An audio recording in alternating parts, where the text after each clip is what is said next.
So this is the Hardiman PhD Scholarship. So for this scholarship, you don't need a master's degree to apply for this scholarship. If you have a master's degree, it's also good. It's also an added advantage. So you see, when we click this eligibility, it's opened here already. You see successful applicants will be expected to have a first or upper second class honors primary degree or equivalent. So you see, I asked here, is a primary degree accepted by the Hardiman Scholarship equivalent to a bachelor's degree? Yes, a primary degree with a first or second or upper second class honors is a standard academic requirement for the Hardiman PhD Scholarship. This is equivalent to a strong bachelor's degree. So with your bachelor's degree, you can apply for this PhD scholarship. So this PhD scholarship is a fully funded scholarship for 4 years. So it's different from other countries that the PhD is within 3 years. So this is for a 4-year PhD program. So probably that's why they accept a bachelor's degree. So it's fully funded for 4 years. So with a stipend of 25,000 euro per annum. That's every year you get 25,000 euro and full tuition fee covered. So it's a very juicy one. So let's go straight to applying for this scholarship. So if we also check the eligibility criteria, we'll see there is English language requirement. So let's check whether IELTS is required for this scholarship. So if we go through this link, it's already opened here. If you go through the link, you see the IELTS bandwidth is stated here that is needed. The IELTS bandwidth of 6.5 is needed, but some countries are exempted. Go down, we check and see some of the countries are exempted. You see, recognize English language qualifications from majority English speaking countries. So these countries: Botswana, Cameroon, Gambia, Ghana, Hong Kong, India, Kenya, Liberia, Malawi, Malaysia, and my country, Nigeria. You see the WAEC result is accepted with C6 English, minimum of C6. So this is accepted for your as a replacement for the English requirement, English language requirement. So that's for that. So the application process for this scholarship requires you first to find the supervisor. So this is not an uphill task, so I'll show you towards the end of this video how to find the supervisor. So it's not an uphill task, but before then, let's look at the application form.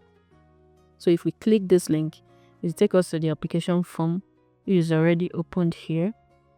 So this is the application form. So basically is to fill your details, education and the rest. So the major aspect of this form that can take you time is the personal research statement, which is write a brief statement, maximum 1,000 words. So I advise you spend a quality time and do this very well, because if you check the assessment, how this scholarship is assessed, you see that the personal research statement takes 50 points. The academic qualification takes 30 points. The referees take 10 points, while the prior research experience take 10 points. So you see that the personal research statement takes a whole lot of points. Half of the points, half of 100, it takes a whole lot. So I would advise you do this very well. So I put a link in the description of this video if you need a guide on how to do that. So when you have done that and you have fully completed this form, so you send the PDF, you save it as PDF document and send it to this email address before the deadline. So the deadline is 6th of February 2026. So there's still enough time, but it doesn't mean you wait till then to submit your application. So you can start with looking for a supervisor from now and submit your application as soon as possible. So after that, you fill the form. The next requirement are your academic referees. So you submit 2 references that indicate your academic suitability. So 2 references. This is if you click the form, take you here. This is the academic reference form. So you fill this section A part. After filling this part, your referee will fill the section B part. So fill the form, fill it. And after they fill the form, they will submit on your behalf to this email address before the deadline. So your 2 referees submit their form before the deadline to this email. Then the supervisor form, going to finding a supervisor, you get the form from here. This is form that is opened here already. See, the supervisor form is just a short form that can be filled within minutes. So after the supervisor fills his or her form, send it to this email address also before the deadline. Okay, so this going straight to finding a supervisor. So this is how to find a supervisor.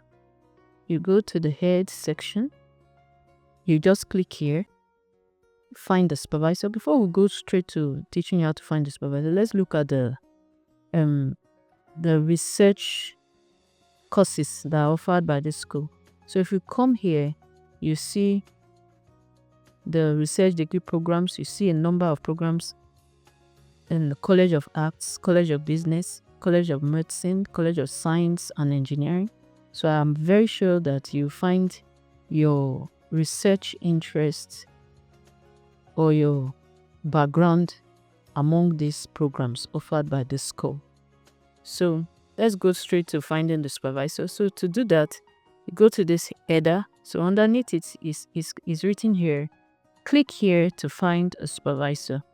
So when you click that, it takes you to this page to find the supervisor. So from here you can see a number of the colleges. You can just click any of your college and you see the list of supervisors there, or you can click this overview of all supervisors in the university. So you make sure that this place is clicked accepting PhD students. So this will bring out only supervisors that is accepting PhD students. Can come here and click your research interest. If your research interest is in maybe, let's say, materials science, you click it and search and brings out about 53 results. So you make sure that this place is clicked accepting PhD students. So you see it has reduced to 30 results. So about 30 lecturers are accepting PhD students. So let's just click one of them as an example.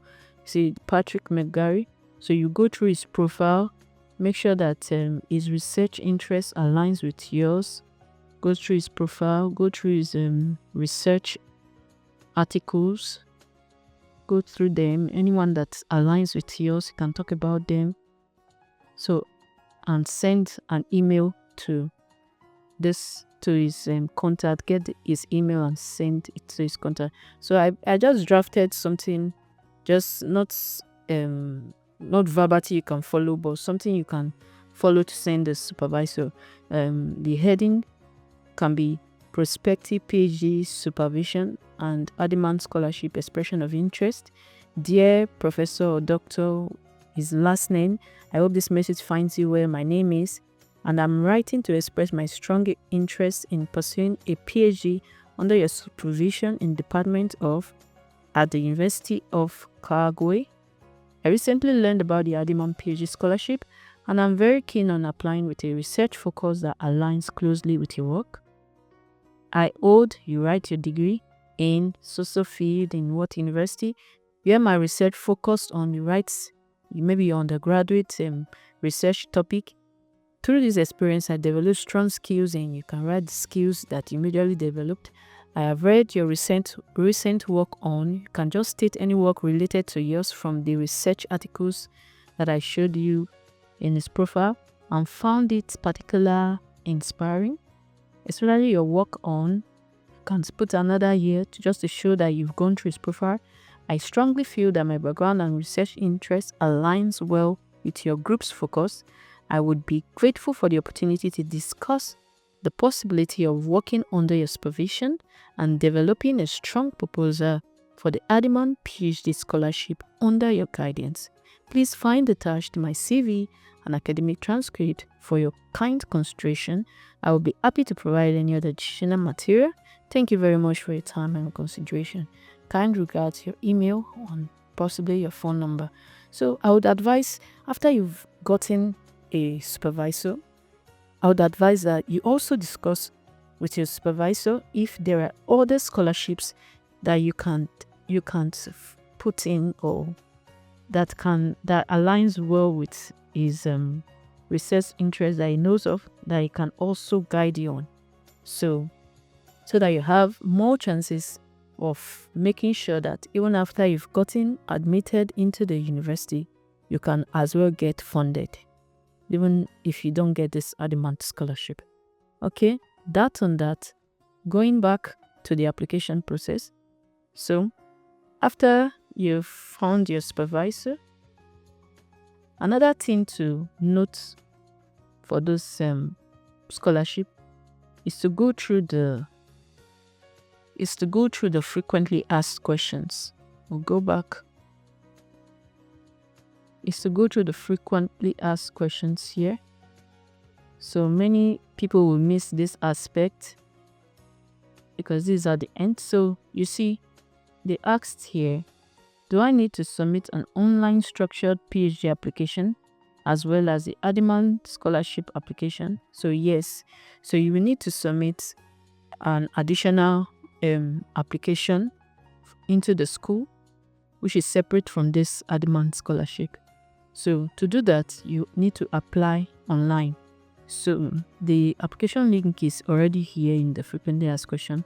So when you click that, it takes you to this page where you just sign in, or if you don't have an account, you create an account and sign in and start your application to the school for admissions.